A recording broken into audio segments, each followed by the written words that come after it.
Bienvenue dans cette nouvelle vidéo dans laquelle nous souhaitons voir comment utiliser une liste sur une feuille de calcul de notre fichier Excel. Et donc ici présent à l'écran cet onglet numéro 3 avec ses deux colonnes B et C pour en fait mettre ceci en choix dans un menu déroulant qui se trouve sur notre formulaire Excel.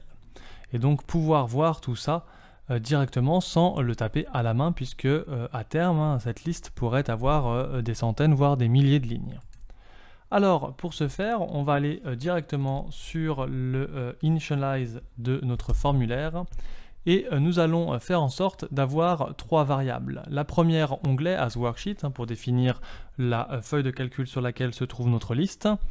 La deuxième, ar avec les parenthèses ici as variant, qui en fait va nous permettre de créer ce qu'on appelle une array, un tableau virtuel. Et ensuite dim last row pour en fait avoir l'information de dernière ligne du tableau qu'on doit mettre dans notre menu déroulant. La première chose qu'on fait ici, c'est identifier l'onglet numéro 3 comme notre onglet que nous souhaitons utiliser dans cette variable onglet.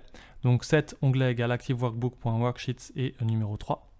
Ensuite, on va enregistrer la liste qui nous intéresse dans l'array. Alors pour cela, on va d'abord trouver la dernière ligne du tableau. Donc on va faire lstrw, donc last row égale onglet.cells, entre parenthèses rows.count, virgule 2.end xlup.row, ce qui nous permet d'identifier que le tableau se termine à une certaine ligne à partir de la colonne numéro 2 ici. J'ai identifié la colonne numéro 2, donc la colonne B, puisque c'est celle qui nous intéresse.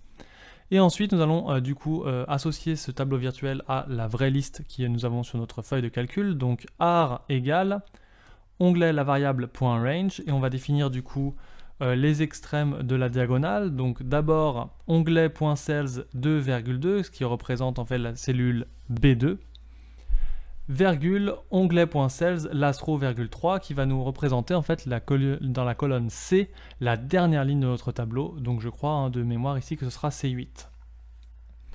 Tout ça maintenant en fait a été enregistré dans cette variable qui s'appelle ar, donc array, le tableau virtuel.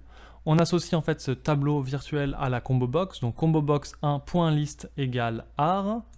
Et ensuite, on ajuste le nombre de colonnes en fonction, bien entendu, de notre tableau virtuel.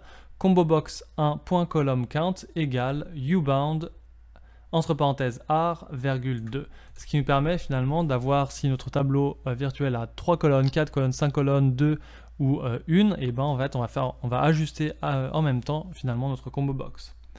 Tout ça pour arriver au résultat suivant quand on ouvre le formulaire Excel, d'avoir cette liste automatiquement présente sur ce menu déroulant.